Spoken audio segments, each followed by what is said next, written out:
I am honored to be given the opportunity to speak on behalf of the class to give the graduates' response. SSISM welcomed its doors to me back in 2013, 11 years ago. Back then, I was a shy and quiet kid who felt like you wouldn't fit in.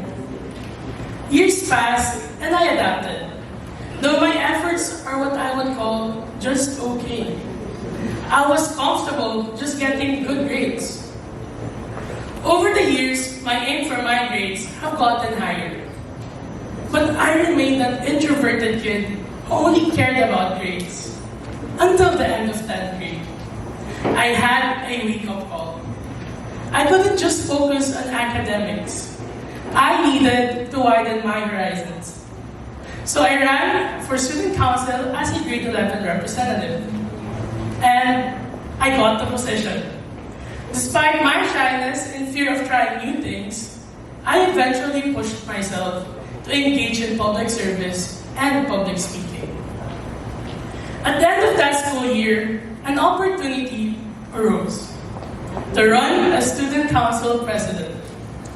Honestly, I had no plans to run for SC again after serving as a grade 11 rep.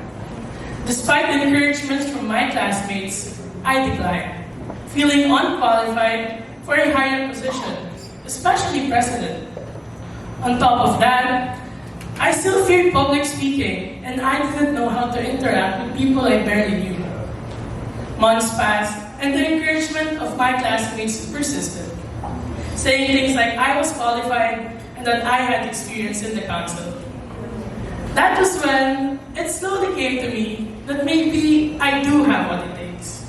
My classmates believed in what I could do. Maybe I should also believe in myself more. With that, I learned 3 important lessons during my 11 years in SSISM: confidence, leadership, and character. First, I learned to be more confident.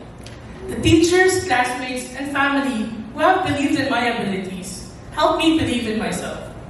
It helped me become a more confident person who is now willing to try new things instead of just focusing on one.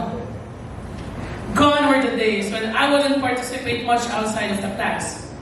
I was now leading and hosting big events, announcing in assemblies, and joining debate and speak-up competitions. And with that newfound confidence, I learned to be a leader. Teachers and peers have now entrusted me to lead activities throughout the school year.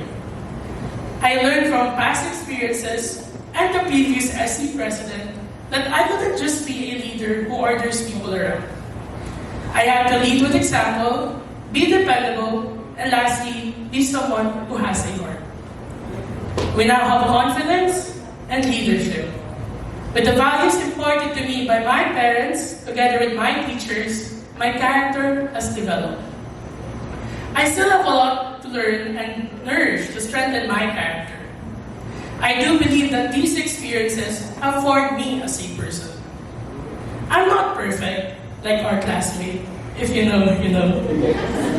But I know that the hardships and experiences that we face form us into who we are.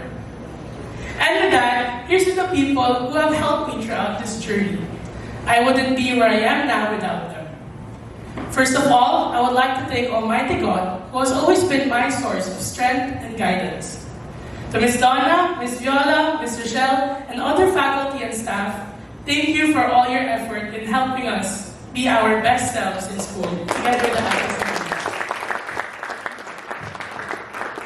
To my student council, thank you for doing your best in everything you do. I'm so proud of you all. To Ms. Leia, Ms. Sarah, and Ms. Gurley, who have always challenged me to do my very best and persevere, especially whenever I feel discouraged. Thank you for always being there for me. To my lolo and lolas, thank you for believing in me. To my siblings, Kuya Miko and Ate Dane, who have always been the people I look up to the most, the ones who support me in my academics. Thank you for showing me that I can achieve the things I want as long as I put my effort and passion towards it. My parents, Daddy, Mommy, I can never express how thankful I am to have both of you. I didn't strive for these experiences and awards just for myself. They're yours too. I'm incredibly grateful for you, and rest assured that me, Ate, and Kuya will ensure your efforts always count. To Daddy, who has sacrificed 30 years of his life away from us working as an OFW, just so my siblings and I can have the life that they want best for us, and make sure that our needs are met. Y'all have always found a way to make sure that we are always at our best. To Mommy, who has always been there to take care of me and my siblings while Daddy was away, the person who, throughout my life, has woken up early and made breakfast and helped me prepare for school, while also juggling our business, being there for me, and imparting the values that you and Daddy cherish. Daddy and Mommy, maraming salamat po. My classmates who were there to support and encourage me with all the whoas, classroom karaoke sessions, and talks we've had during our vacant times. Thank you so much. As we end our senior high journey, let us look back at the things we faced. We have gone through PAS. We have gone through Art Expo. We have gone through all of this, but we survived. We must always remember, girl in the mirror, and we rise. I wish you all nothing but the best, and I hope that you all continue to shine more and more. Congratulations once again, everyone.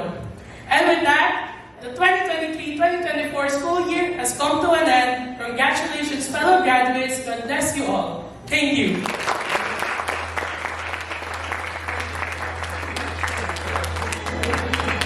Thank you very much, Marco. Now let us call Mary Jan G. Maidi to lead the graduates in the recitation of the graduation pledge.